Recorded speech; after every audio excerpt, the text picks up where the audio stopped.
and good afternoon. Thank you for joining us. I'm Mona Priya and you're watching Updates at Noon. Making the headlines today. Malaysia to develop a national robotics roadmap.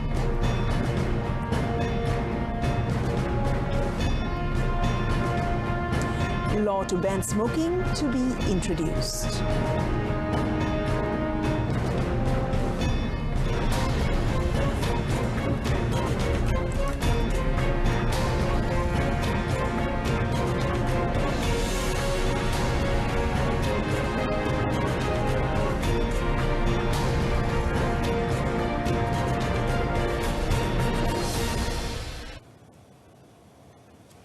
Malaysia is planning to develop the National Robotics Roadmap, NRR, in an effort to lift robotics technology into mainstream usage to boost national productivity. Prime Minister Datuk Seri Ismail Sabri Yaakob said the roadmap would help to reduce dependence on foreign manpower and minimize the outflow of foreign exchange. In a statement, Datuk Seri Ismail Sabri said under the plan, the government is targeting to increase the intensity of robot usage from 55 units per 10,000 workers in 2019 to 195 units per 10,000 workers by the year 2030. The Premier added the proposed roadmap was among the decisions reached at a meeting of the National Digital Economy and Fourth Industrial Revolution Council, which was its first for this year. The meeting, attended virtually by the relevant ministers and heads of departments and agencies, also endorsed the catalytic projects concept to drive the My Digital aspiration. The meeting also agreed to set up the My Digital Catalytic Projects Task Force to select suitable projects and monitor their implementation via the public-private partnership model. The project would be financed by the private sector and the government would play the role of a facilitator.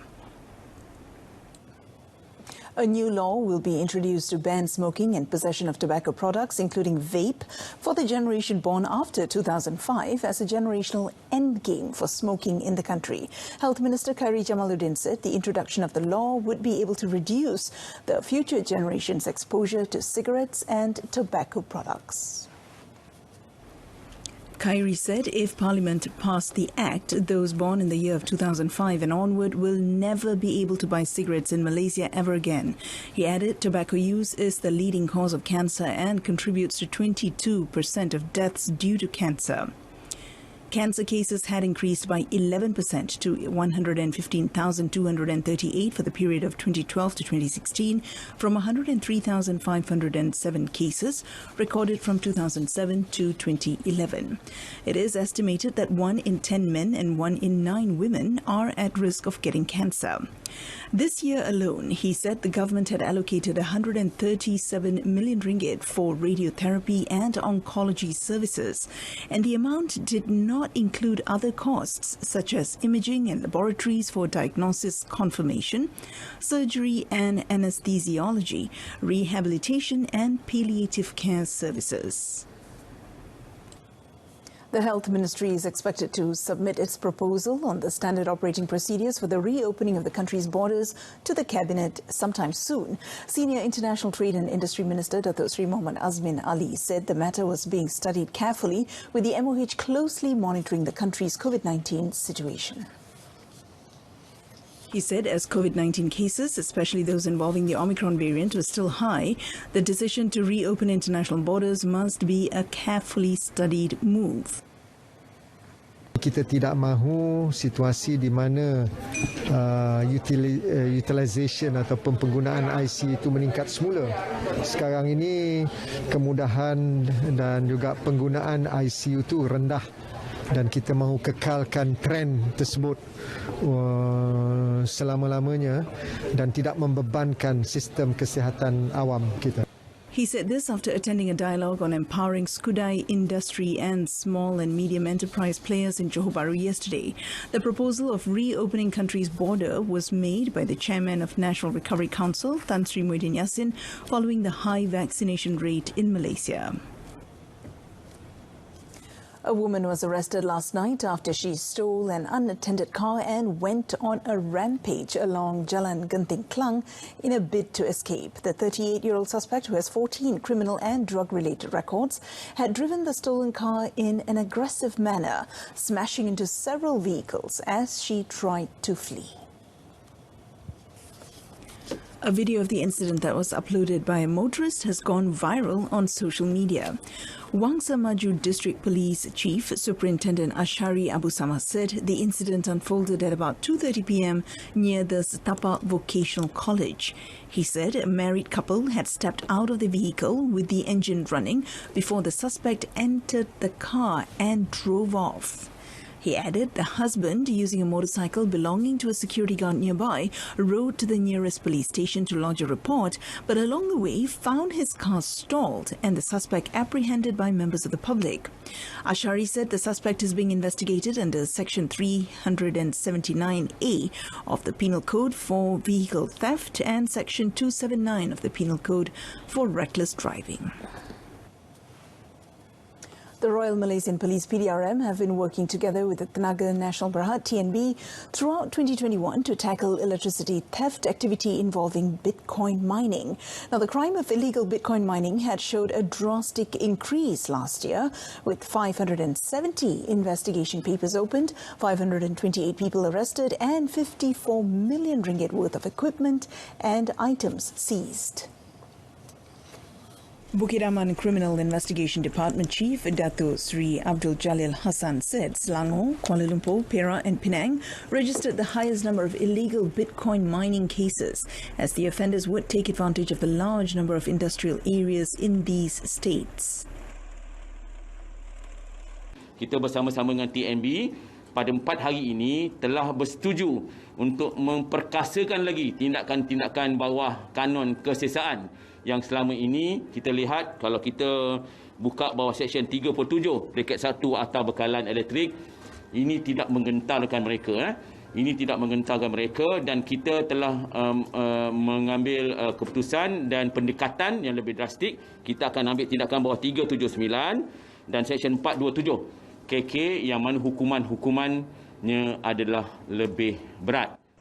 According to TNB Chief Distribution Network Officer Wan Nazmi Wan Mahmud, TNB and the government had been experiencing losses of up to 500 million ringgit in a year due to the illegal Bitcoin mining activity.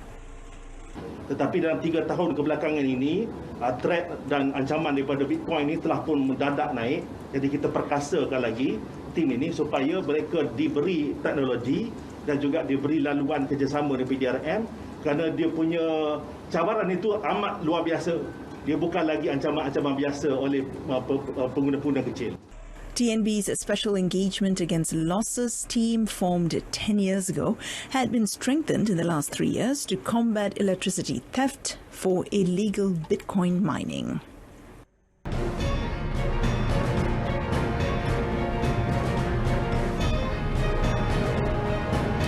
Up in sports, Malaysia smashed Kazakhstan to book place in BATC semis and Thomas Cup ticket.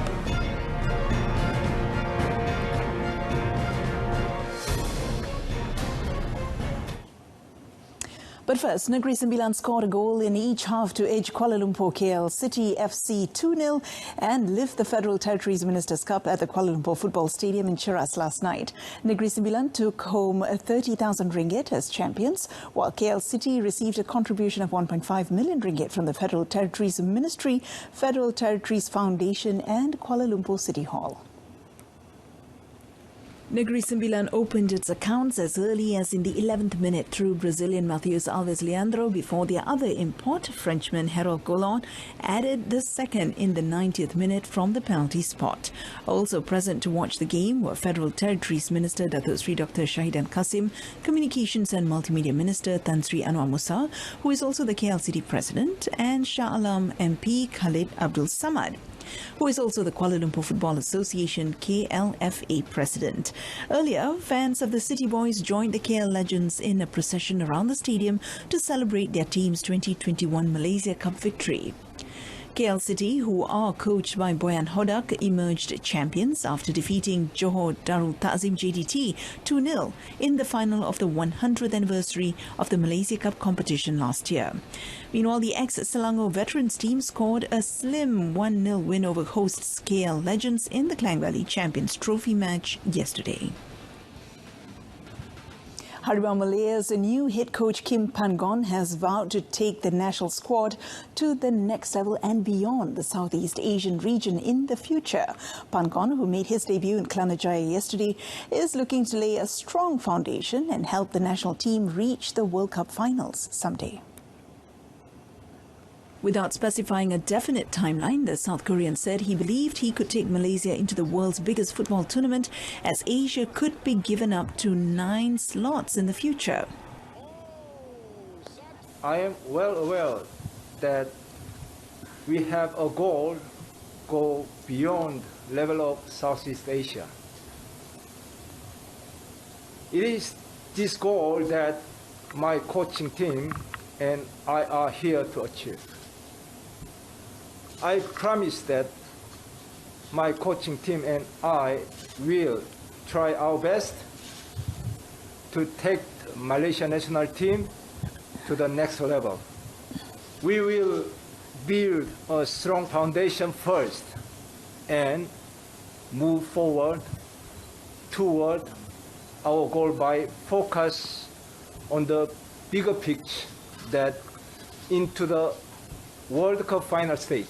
Realizing the squad's ability to make a huge impact in the future, Pangon said the players currently lacked confidence on the pitch. Asked about what attracted him to helm the national squad, the former Hong Kong head coach described the new project as exciting, as Malaysia had great potential to go far. Pangon also admitted that being the new Harimau Malaya boss was the biggest challenge in his managerial career yet, as he knew that the Malaysian fans would surely have high hopes on him to return the national team to its glory days. Meanwhile, Pangon said he is still looking for the best candidate among the local coaches to become his assistant and will make an announcement soon. May not be too long, because I think I need someone to help me as a local. I'm really expecting someone here to give me a lot of information, right information, and also advice, and also a lot of things to help. So soon I will decide to announce to you. Yeah. Apart from spending more time to get to know Malaysian football, especially the players, Pangon said he would also need time to learn Malaysian culture as a mark of respect for the country that he's currently serving. Asked for his opinion on the naturalization project, Pangon admitted that Malaysia could not rely on just one player, be it local or naturalized, to do wonders, as football was all about playing as a unit. The former South Korea Football Association national team director was appointed to replace Tan Cheng Ho, who resigned last month after taking full responsibility for Malaysia's failure in the ASEAN Football Federation or AFF Cup in Singapore last December. The Malaysian second stringers smashed Minnows Kazakhstan 5-0 to advance into the Badminton Asia Team Championships BATC 2022 semi-finals, as well as qualify for the Thomas Cup. Now, despite resting top singles shuttlers Lee Zijia, Ng Ziyong and Leong Junhua, as well as a top doubles pair, Aaron Chia So Woo Yik, who helped Malaysia hammer Singapore 5-0 on Wednesday, the youngsters managed to live up to the occasion by trouncing Kazakhstan, which is better known for other sports like boxing and weightlifting.